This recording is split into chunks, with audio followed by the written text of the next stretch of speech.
Colombia es el segundo país más biodiverso del mundo. Más de 1900 tipos de aves adornan los ya importantes paisajes colombianos con sus plumas coloridas y sus distintos y exóticos rasgos físicos. Sus muchos cantos melodiosos nos recuerdan los innumerables ritmos musicales que existen en este país, en donde lo real siempre se mezclará con lo mágico. Así, con su diversidad, su alegría, su belleza y su magia, nos inspiran a crear este podcast llamado El País de las Aves. Hola, les damos la bienvenida al segundo capítulo del podcast El País de las Aves, producido por Fabio Luz Cuentos y Cantos para el Ministerio de Ambiente y Desarrollo Sostenible. El País de las Aves es un podcast sobre biodiversidad, desarrollo sostenible, cambio climático y degradación del ecosistema. Yo soy Eduardo Laverde y nuestro invitado de hoy es Santiago Vargas, biólogo con enfoque en cuidado y conservación de las aves, con quien vamos a hablar sobre lechuzas, búhos y urutaús y los mitos y verdades en torno a estas especies. Hola Santiago, bienvenido al País de las Aves. Cuéntanos un poquito de ti, por favor. Bueno, gracias por esta oportunidad. Mi nombre es Santiago Vargas. Yo soy biólogo enfocado al estudio y conservación de las aves. He venido desarrollando desde que era estudiante de aviótica como profesional diferentes proyectos siempre en pro de la conservación y aumentar el conocimiento que se tiene sobre estas especies. Como bien lo dice, estamos en el País de las Aves y gracias por la oportunidad, por permitirme estar acá y compartir un poquito de lo que sé y de lo que conozco sobre estas especies con ustedes. Bueno, Santiago, entremos en materia. Lo primero que nos gustaría hablar con usted es por qué a algunos animales y plantas se le atribuyen diferentes propiedades tradicionalmente y se relacionan con mitos que pueden ser o no reales. Ok, pues bueno, ahí uno tiene que entrar a mirar un poco y saber un poco sobre temas culturales de diferentes regiones y personas que se ven influenciadas por esto. Claramente mucha de la influencia, ya sea positiva o negativa, que tenemos es en temas religiosos, en temas que se nos pasan de generación en generación. Curiosamente, si uno se pone a mirar con muchas de estas especies, sucede que cuando son creencias malas o negativas, muchas están atadas a creencias que vienen del occidente, digámoslo así. Pero y cuando uno ya entra en materia y mira ya el conocimiento o las creencias que se tienen de muchas de estas especies de animales o plantas, en términos de aquí, de los pueblos indígenas ancestrales que habitan en Colombia, ya uno ve que eso es diferente. Aquí muchas personas son creencias positivas de estas especies, pero que por la influencia que tienen de pronto de la creencia occidental, se han transformado y se han vuelto negativas. Perfecto. Entremos entonces ya a hablar de las aves de las que nos gustaría hablar, y es las lechuzas, los búhos y los urutaús. ¿Qué son y por qué son representativos en este tema? Bueno, entonces, ¿qué son? Bueno, para empezar con esto, tenemos que primero saber que lo que son las lechuzas y los búhos pertenecen a un grupo diferente a los urutaús. Las lechuzas y los búhos pertenecen a un orden que se llama estrigiformes, ¿sí? En el cual están todo lo que son los mochuelos, los búhos, las lechuzas y todo ese grupo de animales que son aves rapaces nocturnas que se alimentan ya sea o de invertebrados o vertebrados pequeños. Es el grupo de los urutaús, o bien parados, o pájaros fantasma, o pájaro bruja, que le dicen también en muchas partes, ya hace parte de otro grupo diferente, que son los caprimulgiformes, ¿sí? Y en la familia de ellos, que es Nyctividae. Entonces, ya primero aclarar que son dos grupos aparte. Además de esto, pues, ¿por qué tienden a tener esta mala fama, digámoslo así? Primero, son aves nocturnas. La noche, como sabemos, evolutivamente, instintivamente al ser humano le genera temor, le genera desconfianza, ¿sí? Y al ser aves que habitan o que sus picos de actividad se encuentran en la noche, pues estos las empezamos a asociar con eso. Y, digamos, en el caso de los urutaús, algo que uno evidencia mucho cuando uno está en campo y habla con las diferentes personas, incluso se encuentra un animal de estos con alguien de la región, es que, a lo que más le temen es al ruido y al canto que ellos hacen, pues, para comunicarse entre ellos y demás. Estas son aves que tienen unos cantos bastante, digámoslo así, crípticos, fantasmagóricos, diferentes a lo que uno esperaría que hiciera un ave, ¿sí? Estamos hablando de que hacen sonidos incluso en una especie que se llama Nyctibius grandis, que es el bien parado grande. Él hace un sonido tipo fantasmagórico que ni en la peor película de terror uno lo escucharía, entonces digamos, en ese caso es entendible. A mí me pasó la primera vez que yo escuché uno en campo, también fue como, wow, ¿qué es eso? ¿Sí? O sea, uno entra como, uy, ¿qué es eso? Y uno ya después, no, tacho, es el bien parado, ya, ok, todo en calma. Digamos como que de ahí se empiezan como a asociar esos primeros, como esas primeras como advertencias, digamos, de parte de, oiga, eso es algo raro, oiga, eso es algo raro, de parte de la comunidad.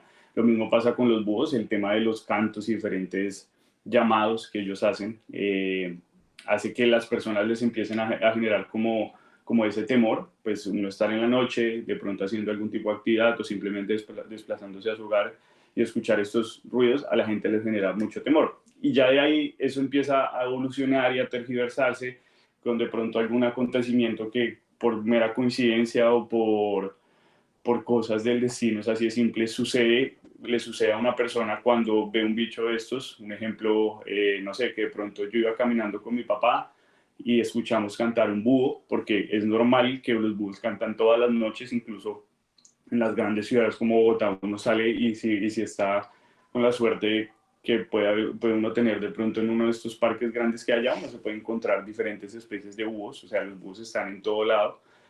Estas aves se encuentran en diferentes partes, regiones, en diferentes zonas urbanas o zonas rurales. Entonces uno se encuentra un animal de estos en la noche, justo resulta haciendo el canto, uno lo escucha y de pronto por mera casualidad a alguna persona le sucedió algo. No sé, se resbaló, se cayó o de pronto lo llamaron y le pasó algo a algún familiar y demás. Y entonces esta persona lo asocia como que fue culpa del animal que vio, fue culpa del ruido que escuchó del animal y hace que lo relacione con ese acontecimiento malo. Y eso los empieza a pasar boca a boca, hasta el punto que ya todo el mundo en muchas de estas zonas cree en eso. Yo les doy un ejemplo así rápidamente. Me ha pasado muchas veces que yo en los talleres que doy de educación ambiental, precisamente muchas veces hago enfoque en estos animales para evitar que la gente les siga teniendo ese temor y esa mala fama. Y uno les pregunta, bueno, ¿ustedes qué han escuchado? No, que cuando canta el bien parado pasa tal cosa, que cuando canta el currucú, el búho currucú pasa tal cosa. Y yo les dije, ¿y les ha pasado? ¿Cuántas veces lo han escuchado? No, todo el tiempo, el otro día cantó. ¿Y qué les pasó? No, nada. Entonces, ¿por qué? No, porque mi papá dijo tal cosa. Entonces va y uno habla con el papá.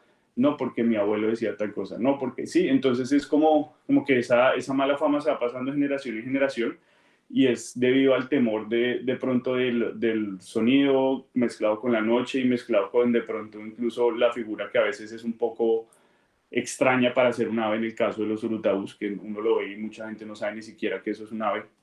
Entonces va por ese lado, pensaría yo, que ese tema de la mala fama que ellos se van generando. No porque ellos hagan algo malo ni nada por el estilo, incluso los urutabús, si bien parados, ellos se comen, son insectos, ni siquiera comen digamos, vertebrados, como para de pronto asociar, no, ese tal vez me come. Pero sí, su figura y demás cosas hacen que de pronto las personas les empiecen a generar ese temor.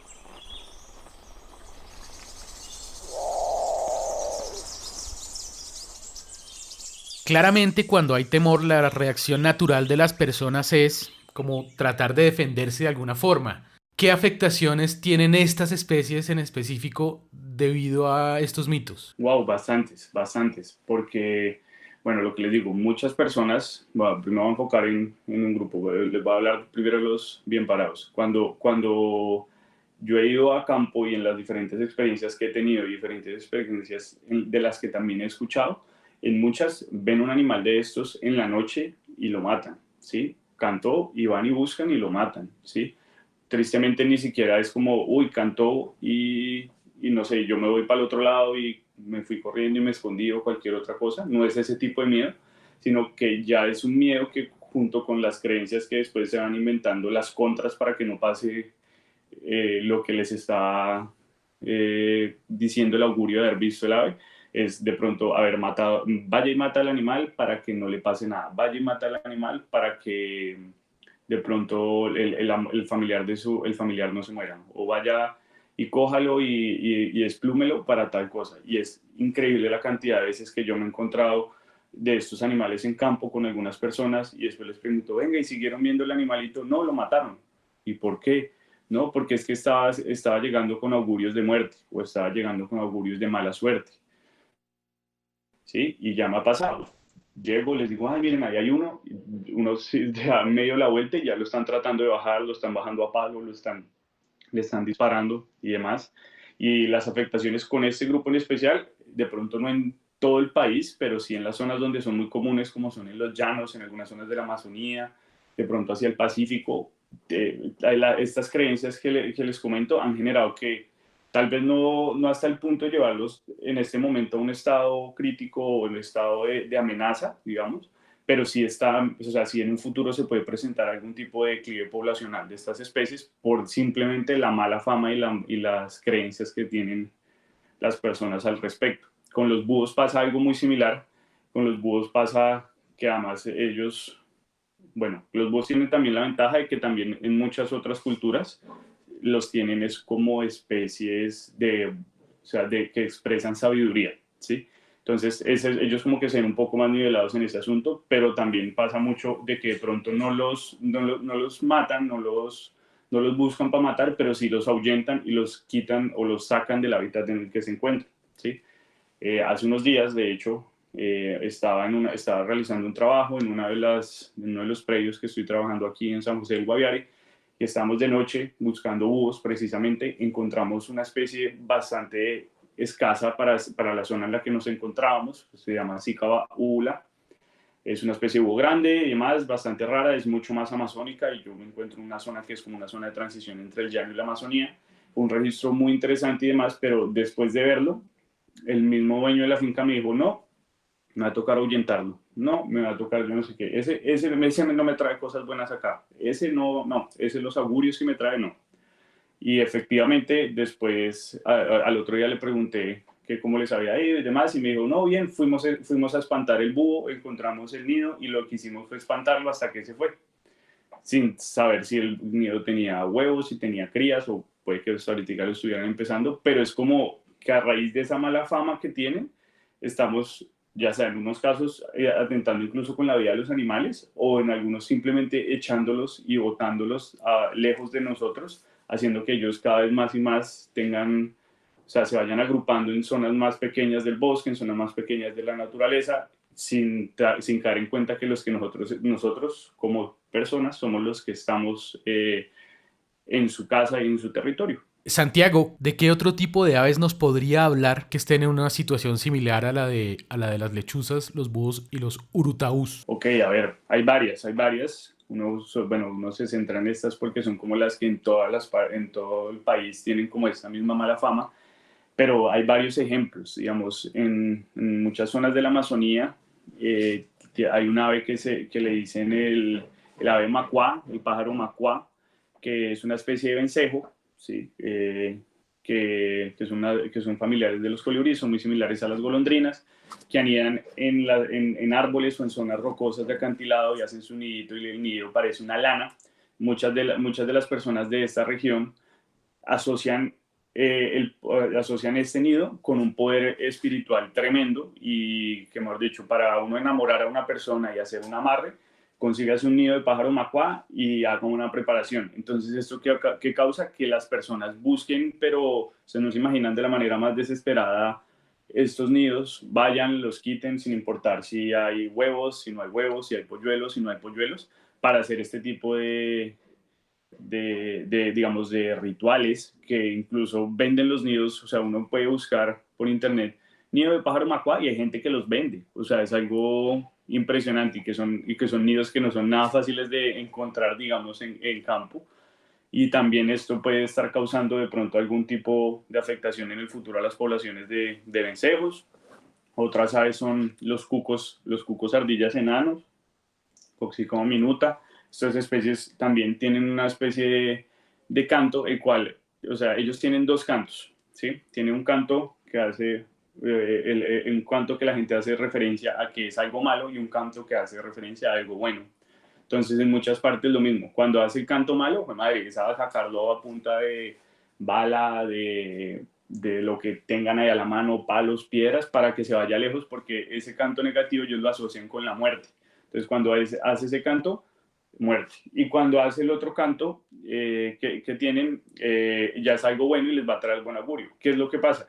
Que el canto que ellos asocian a la muerte muchas veces es el canto que hacen en temporada de reproducción, ¿sí? Está como un poco asociado, o sea, eso todavía está en estudios y demás, pero lo que se ha visto es que se está asociando como que ese canto es un canto que ellos hacen especialmente cuando están en temporada de reproducción. Entonces, cuando hacen el canto malo, que están buscando pareja o llamando la atención de una hembra y demás, pues madre, es a sacarlo a palos, a bala y demás, y esto hace que, primero, estamos interrumpiendo de pronto el cortejo o la reproducción de esta especie, estamos haciendo que no se reproduzcan en ese momento, pues estamos haciendo disminuir la población, y justo en esa época tan delicada, ¿sí? Esa es otra de las especies que me gustaría comentarles. Al igual especies como estas hay una infinidad, hay muchas que también tienen augurios buenos, no solo son malos, que también ayudan mucho pues digamos, de pronto a conservarlas y demás, pero hay otros que son tan buenos que se pasan ya a lo malo, como el que les mencionaba del nido, o especies que relacionan con que si esta especie canta de esta manera y me canta al lado, es algo extremadamente bueno, entonces la gente va y los busca, los coge y los enjaula para tenerlos ahí al lado y que les cante, para que les pasen cosas buenas y traer fortuna y demás. Pero entonces, les repito, estos son creencias que se van pasando de generación en generación, muy pocas están basadas en hechos por lo menos científicamente comprobados, pero por medio de la educación uno puede llegar a cambiar de pronto esa perspectiva y poder mejorar un poco la situación de estas especies.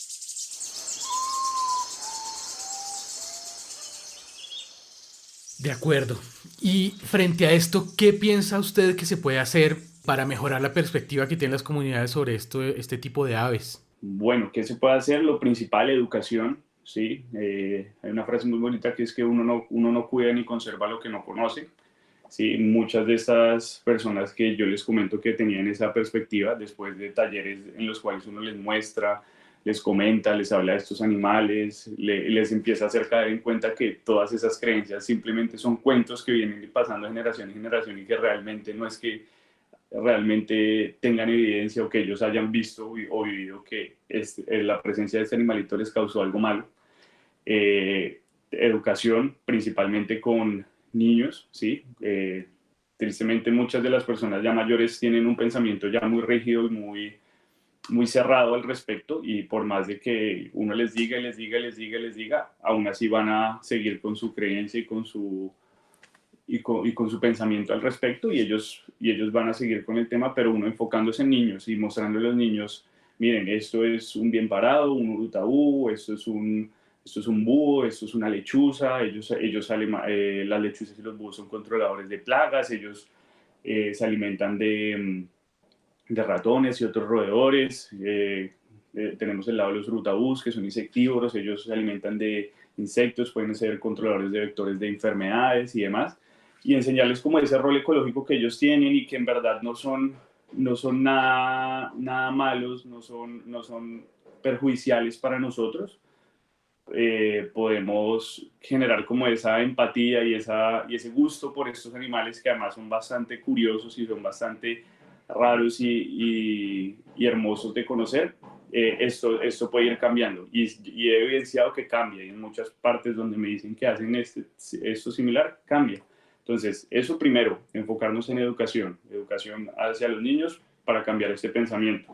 Y por otra parte, seguir investigando, seguir conociendo estas especies, como biólogos e investigadores que hay bastantes estudiándolos, seguir desentrañando estas maravillosas criaturas para conocer más de ellas y eso mismo transmitirlo a las demás personas y quitarles esa mala fama de una vez por todas. Santiago, ¿cómo podemos acceder a estos cursos que usted dicta? No, pues nada, yo ahorita hago parte de una fundación, se llama BMC.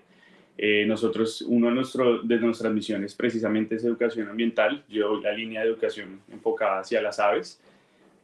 Contactarse con nosotros. Nosotros tenemos ahí el Instagram, que es BMC Colombia Raya al Piso.